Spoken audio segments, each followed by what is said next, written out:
Hello everyone, নতুন আরেকটি রেসিপিতে সবাইকে ওয়েলকাম জানাচ্ছি। আজকে আমি আপনাদের জন্য নিয়ে এসেছি চাল কুমড়া পাতার বড়ার রেসিপি, তাও আবার শুটকি দিয়ে। ভিতরে শুটকির পুর দিয়ে কিভাবে চাল কুমড়ার পাতা বড়া করতে হয় সেই রেসিপিটা আজকে শেয়ার করব।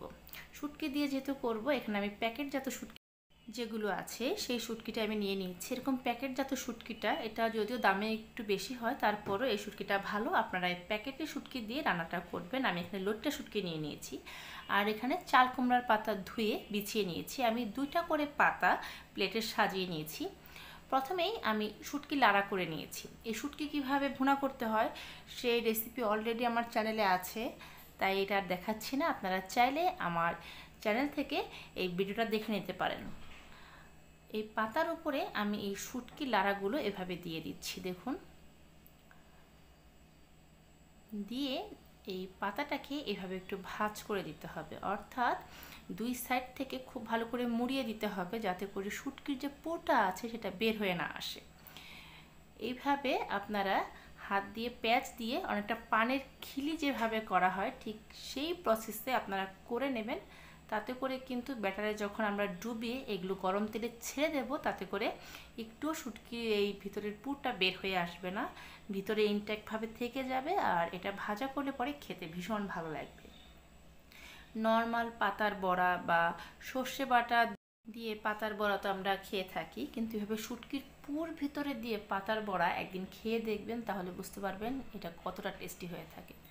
গরম ভাতের সাথে এটা অনেক ভালো লাগে ভিউয়ার্স। দেখুন, আমি কিন্তু পটাপট কয়েকটা এভাবে করে নিচ্ছি।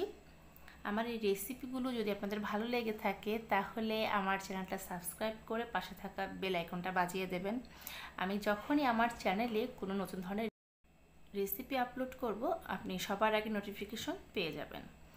দেখুন, পাতাগুলো কিন্তু ঠিক এভাবে মুড়ে নেওয়া হচ্ছে, যাতে করে শুটকির যে পুরটা আছে সেটা বের হয়ে না আসে। আর এটা কিন্তু চাল কুমড়ো পাতা দিয়ে করলে পরে এই বড়াটা বেশি ভালো লাগে। তারপরে যদি আপনারা মনে করেন যে না, অন্য যে কোনো পাতা দিয়ে করবেন, অর্থাৎ লাউ পাতা দিয়েও করা যাবে। চাইলে পুঁই শাকের যে পাতা আছে সেই পাতার ভিতরেও কিন্তু এভাবে পুর দিয়ে বড়াটা করতে পারবেন। শুধু যে চাল কুমড়ো পাতা দিয়ে করতে হবে নট নেসেসারি, কিন্তু চাল কুমড়ো পাতার ভিতরে শুটকির পুরটা দিলে পরে এই বড়াটাই খেতে বেশি ভালো লাগে। এভাবে চামচ দিয়ে 1 চামচের মতো পুর দিয়ে পাতাটাকে ঠিক এইভাবে ভাঁজ করে দেবেন। আশা করছি ভিডিওটা দেখে আপনারা বুঝতে পারছেন যে কিভাবে এটা করা হচ্ছে। আর পাতা কিন্তু 2টা করে দিতে হবে ভিউয়ার্স, তাতে করে কিন্তু শুটকির যে পুরটা আছে সেটা বের হয়ে আসবে না। এভাবে হাত দিয়ে পেঁচিয়ে পাতাটাকে সুন্দর করে ভাঁজ করে দিতে হবে। যারা শুটকি মাছ খেতে ভালোবাসেন তারা এই প্রসেসে একদিন বড়াটা করে দেখবেন, আশা করি আপনাদের ভালো লাগবে। আর শুটকির পুরটা যে করবেন একটু ঝাল ঝাল করে করবেন, তাতে করে শুটকিটাও খেতে ভালো লাগবে। যদিও আজকে আমি লোটটা শুটকি দিয়ে এই শুটকি মাছের ভুনাটা করেছি, আপনাদের পছন্দসই লোটটা শুটকির পরিবর্তে চাইলে পুঁটি শুটকি, এমনকি কাচকি মাছের যে শুটকিটা আছে সেটা দিয়েও এই সেম রেসিপি আপনারা করে নিতে পারবেন। গরম ভাতের সাথে এরকম একটা বড়া তো খেতে ভীষণ ভালো লাগবেই। চাইলে বিকেলবেলা চা বা কফির সাথে অথবা টমেটো সস দিয়েও আপনারা এভাবে বড়াটা খেতে পারবেন। এইভাবে একটুখানি সময় নিয়ে ভাজটা করে নেবেন। আর এই ভাজ করাটাই কিন্তু একটা টেকনিক, এটাই হচ্ছে আসল প্রসেস। তাই ভিডিওটা আমি আপনাদেরকে খুব ক্লোজ করে দেখাচ্ছি, যাতে করে আপনারা খুব সহজে এই কাজটা করতে পারেন। হয়ে গেছে আমার শুটকি পাতার দিয়ে বড়াগুলো তৈরি করা। এখন গরম তেলে ব্যাটারে এটাকে ডুবিয়ে তারপর এটাকে ডিপ ফ্রাই করা হচ্ছে। দেখুন কীভাবে ভাজা হচ্ছে।